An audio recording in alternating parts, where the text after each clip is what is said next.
it actually took a very tough beating to get me out of the sport. By Pacquiao. Manny Pacquiao. I mean, he beat the hell out of me. Manny Pacquiao would be right in front of me. He would, after hitting me 15 times, and then I would be ready to hit him, and he would be wide open, and I couldn't pull the trigger. I just couldn't pull the trigger. Oscar's comeback. He's coming back. Yeah, thank you. For the WBC title at 147. Thank you so I much. wish him all the best. Quadra, I love him. Can he do it? Quadra? Can he do it? Absolutely. That's a Mexican guy. Manny Pacquiao's Oscar needs he's a legend, you know. some nice ones. Thank you. He's a legend. I think he can do it. Absolutely. I mean, it's not going to be easy, but I think he can do it. Yeah. He is 46 years old. He has not fought in nearly 4 years.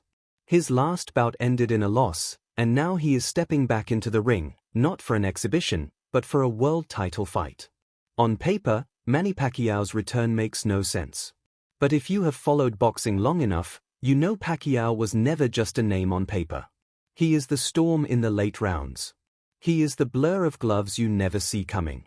He is the man who built his legacy not by playing it safe, but by defying every expectation the sport had for him. Now, he is facing Mario Barrios, a fighter 13 years younger, the reigning WBC welterweight champion, and a man entering the peak of his career. Most fighters would avoid this matchup. Most retired legends would not even consider it. But Pacquiao did not just agree to it. He wants the belt. So when Oscar De La Hoya said Barrios should think twice, it was not trash talk. It was a warning. Because this is not just a comeback, it is a challenge. And if history has taught us anything, it is this: you do not bet against Pacquiao when he is chasing something. When he announced his return, the reaction was not applause. It was disbelief. He had not fought since 2021. He was 46, deeply involved in politics, and most assumed his career was finished. Then came the news: July 19th, Las Vegas, WBC welterweight title. No warm-up. No exhibition. Just a straight leap into the fire against a prime champion. For almost 4 years, boxing moved on without him. New contenders rose. Belts changed hands. The sport evolved. Pacquiao had no press conferences. No public training. Just family, public service, and silence. But behind that silence, he was still watching. Maybe the world mistook that stillness for retirement. Maybe they thought the storm was over. The thing about Pacquiao is that he has never needed the spotlight to sharpen the blade. He never trained for cameras. He trained because movement lives in his blood. Even now, the hands are fast. The eyes still track. And the rhythm still bends expectations. Every now and then, a clip would surface. 15 seconds. No quotes. No music. Just Pacquiao alone, locked in, like he never left. And suddenly, fans started asking the question no one wanted to touch: what if he is not done? Then came the first whispers. Whispers that turned into rumors. And finally, confirmation: he was not done watching. He was getting ready to fight again. But this fight is not about nostalgia. It is a final statement. Pacquiao already has more accolades than any active fighter. 8 divisions.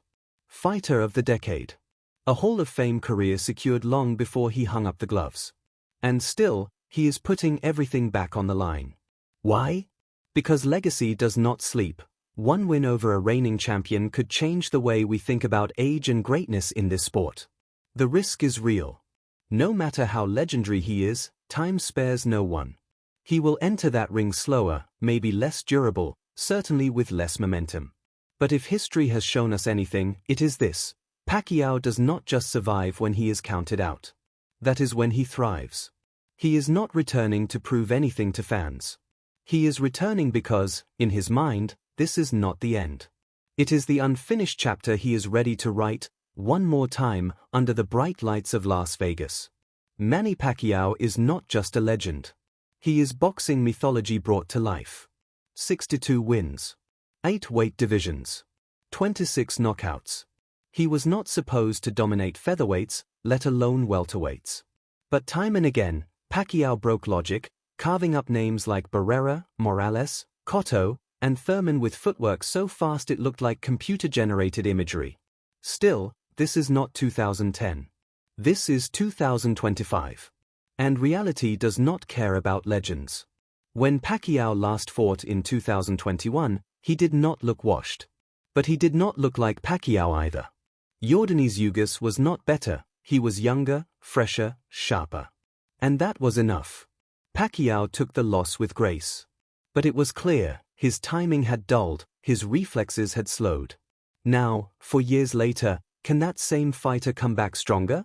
Even the greatest slow down. Muhammad Ali. Sugar Ray Leonard. Roy Jones Jr. Greatness does not beat the clock. It only delays it. Pacquiao's speed once made him untouchable, a blur too fast to track. But now the question is not about what he was. It is whether that speed still matters when his legs do not move like they used to.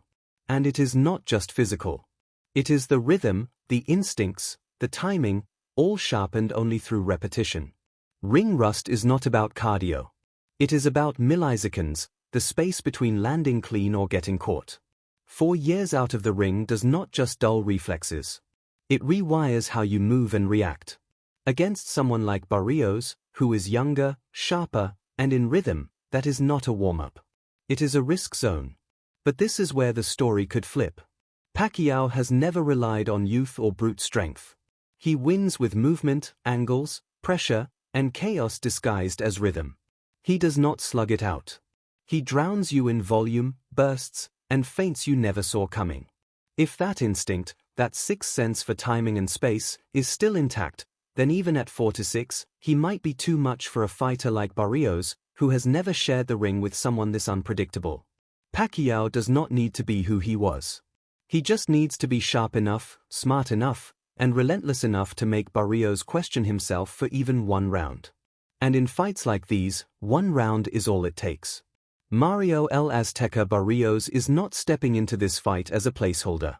He is the reigning WBC welterweight champion with 29 wins, just 2 losses, and the kind of discipline that makes him one of the most focused athletes in the division. At 30 years old, he is entering his prime. He is tall and rangy, with a stiff jab and a gas tank built for deep waters.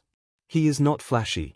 But he is efficient, breaking opponents down round by round, not by chasing knockouts but by suffocating them with steady pressure, smart footwork, and calculated aggression. Since moving up to welterweight, he has looked sharper, more composed, and far more patient. The wild, sometimes reckless puncher from his super lightweight days has evolved into a methodical tactician.